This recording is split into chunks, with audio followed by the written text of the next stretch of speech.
Incroyable. Incroyable. Incroyable.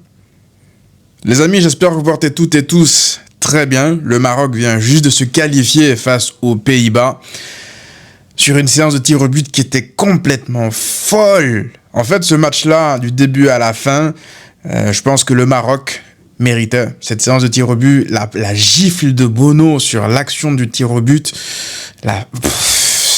Bref, installez-vous, on va parler de pas mal de choses. Vous savez, moi, je le dis depuis maintenant de longues années, pour ceux qui me suivent, je l'ai dit même avant l'élimination aussi du Japon beaucoup plus tôt dans la journée par le Brésil, que à chaque fois qu'une équipe refuse le jeu, elle refuse littéralement le jeu, je prends un plaisir fou, encore plus fou, lorsqu'une équipe, celle qui a essayé en tout cas, celle qui s'est battue durant tout le match, à la fin gagne. Le Maroc n'est plus une équipe surprise. On l'a déjà dit, hein, je pense le jour du match face au Brésil, je l'avais dit ici, que sur cette Coupe du Monde, je pense que peu de gens, en tout cas, voient le Maroc comme une petite équipe qui vient surprendre les gros, comme la Coupe du Monde 2022. Là, c'est quelque chose de beaucoup plus cohérent. Mais on va en parler en détail, hein, installez-vous. Avant d'aller plus loin, les amis, cette vidéo est sponsorisée par mon partenaire RepFoot, site de vente de maillots en ligne. N'hésitez pas à aller vous procurer vos maillots si vous êtes supporter du Maroc, si vous êtes supporter du Pays-Bas, un peu moins, j'imagine, aujourd'hui. Voilà, si vous êtes supporter du Brésil, de l'Angleterre, peu importe le pays que vous supportez. Il y a des maillots, il y a des survêtements aussi des pays, donc ça se passe là-bas. 3 articles achetés vous offrent un maillot supplémentaire de votre choix gratuitement. Si vous achetez 5 articles, ils vous offrent 2 maillots supplémentaires de vos choix gratuitement. La procédure pour avoir les maillots gratuits se trouve actuellement à l'écran, alors en description. Et si vous utilisez le code de réduction Massiane, vous aurez droit à 18% que dis-je, de rabais sur la totalité de vos achats, de votre panier donc. Retournons au débrief parce que moi, la première question que j'aimerais poser aux Marocains, c'est comment est-ce qu'ils vont faire face à l'ogre canadien là. Ah, là, c'est là que je vous attendais, les frérots marocains. C'est là que je vous attendais. Vous êtes tourné en rond, vous êtes tourné, vous êtes tombé sur votre Nivakin maintenant. On va voir qui est qui. En 8e de finale, ça arrive face au Canada. Moi, j'ai pas besoin de trop parler. Non, plus sérieusement, voilà, ça va être, je pense, une formalité hein, pour le Maroc. Mais on n'est pas là pour parler de ce match-là, on est là pour parler de ce qui vient de se passer. Vous savez, encore une fois, en Coupe du Monde 2022, je serais venu vous dire ici, historique. Je serais venu, c'était d'ailleurs le cas, hein, Coupe du Monde 2022, allez revoir les miniatures, les titres des vidéos lorsque le Maroc s'était qualifié contre l'Espagne ainsi que le Portugal.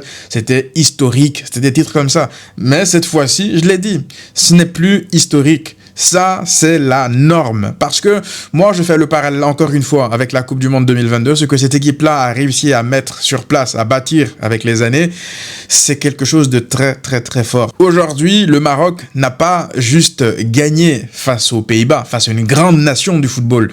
Le Maroc a gagné avec la manière. Oui, c'était au tir au but, certes, mais le contenu. Moi, le contenu m'intéresse beaucoup. Pour ceux qui n'ont pas regardé le match, ils vont voir 0-0, ils vont se réveiller, ils vont dire « Ah, allez, le Maroc, ils ont fait le même coup qu'en Coupe du Monde 2022. Ils ont posé le bus et puis ils ont joué les contres à fond, ils ont joué leur coup comme ils le pouvaient. » C'est absolument pas ce qui s'est passé. Et c'est là que je dis qu'il y a une évolution dans cette équipe-là. Moi, je regarde le Maroc de 2022, je vois entre guillemets, hein, le petit pousset qui arrive en Coupe du Monde et qui veut en fait marquer l'histoire que par le résultat. Là, c'est plus le cas. Là, c'est l'équipe qui sait ce dont elle est capable, qui sait regarder les gros droit dans les yeux et leur dire en fait, c'est pas parce que tu t'appelles les Pays-Bas, c'est pas parce que tu t'appelles le Brésil que je vais te laisser le ballon et puis je vais me recroqueviller dans mon camp. Je l'ai dit d'ailleurs un peu plus tôt que le fait de jouer bas, c'est quelque chose que les équipes choisissent, petite ou grande équipe. On le voit un peu partout. Beaucoup de gens m'ont dit, justement, après l'élimination du Japon face au Brésil, « Oui, non, tu sais, ces équipes-là, elles n'ont pas le choix. Elles jouent comme ça parce qu'elles jouent avec leurs armes. » Je ne suis pas du tout d'accord avec ça. Est-ce que les Pays-Bas, pour vous, c'est une petite équipe qui joue avec ses armes? Absolument pas. Est-ce que vous pensez que c'est uniquement le Maroc qui les a obligés à jouer aussi bas? Je ne pense pas. Parce qu'il n'y avait même pas de pressing, en fait, de la part des Pays-Bas. Il y avait au bout d'un moment plus de 60% de possession de balle. Faudrait que je revoie les statistiques à la fin du match. Mais le Maroc a dominé la possession. Et c'est pas que dominer la possession pour avoir la possession. Le Maroc avait des intentions beaucoup plus offensives que les Pays-Bas. Les Pays-Bas, ils avaient un double rideau défensif et ils ne cherchaient qu'à exploser qu'en contre. Et leur but d'ailleurs, il vient de là. Il vient un peu d'une sorte de rebond après que Summerville pris de vitesse la défense du Maroc. Et puis Cody Gakpo qui était là au bon endroit au bon moment. D'ailleurs, une petite pensée à Cody Gakpo qui a eu un drame assez récemment dans sa famille. Grosse force à lui. Sa célébration, elle était quand même assez touchante. Et puis derrière, le Maroc qui n'abdique pas, c'est là aussi l'indication d'une équipe qui a une force mentale incroyable.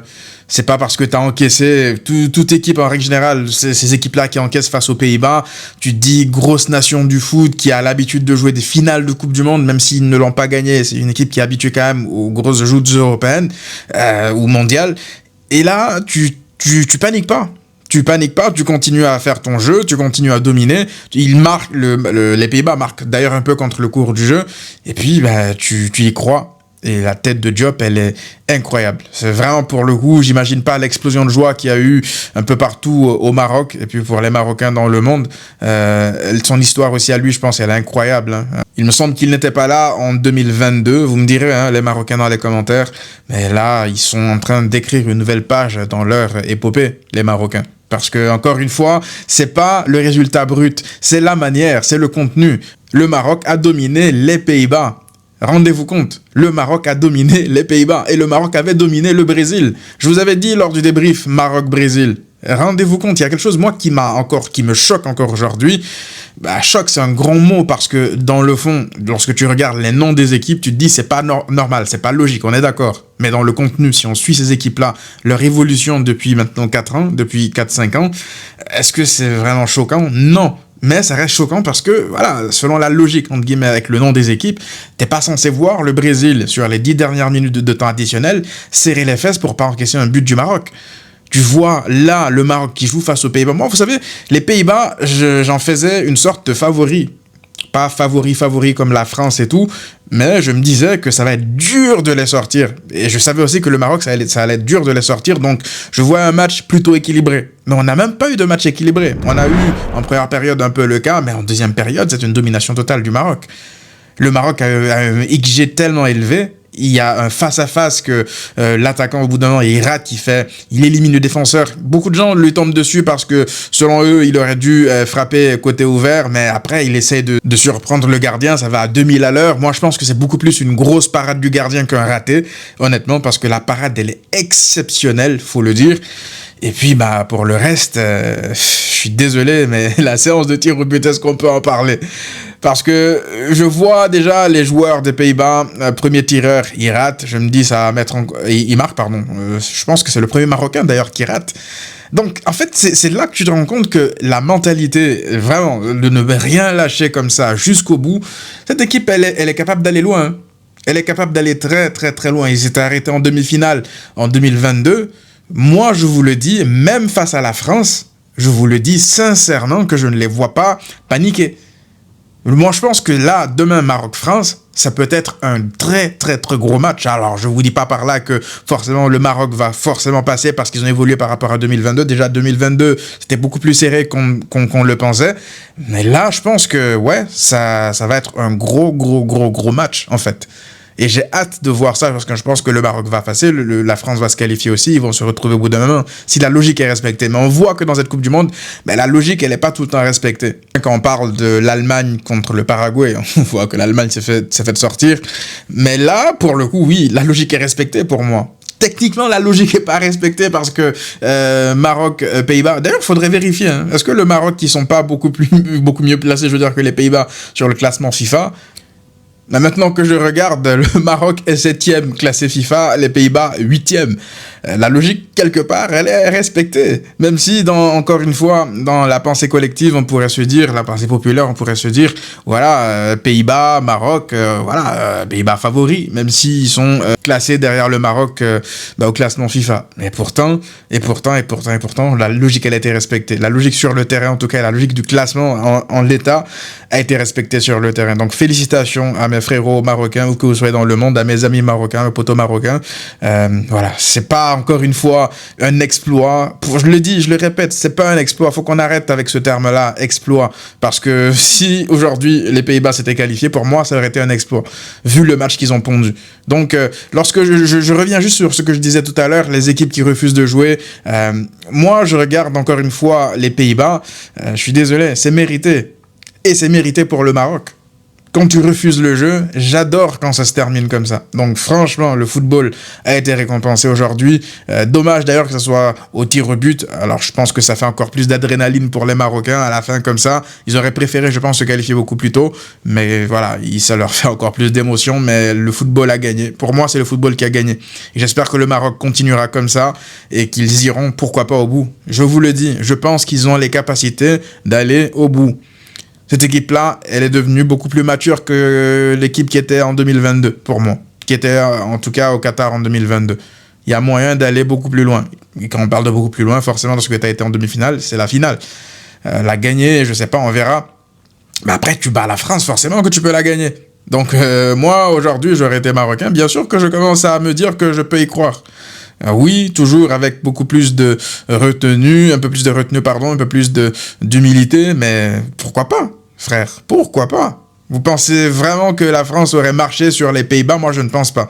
Et le Maroc, rendez-vous compte, hein, les Pays-Bas, avaient croisé l'Espagne il n'y a pas si longtemps, une Espagne bien meilleure que cette Espagne qu'on voit en début de Coupe du Monde, qui était à son top encore, et l'Espagne n'avait même pas réussi à avoir la position de balle face aux Pays-Bas.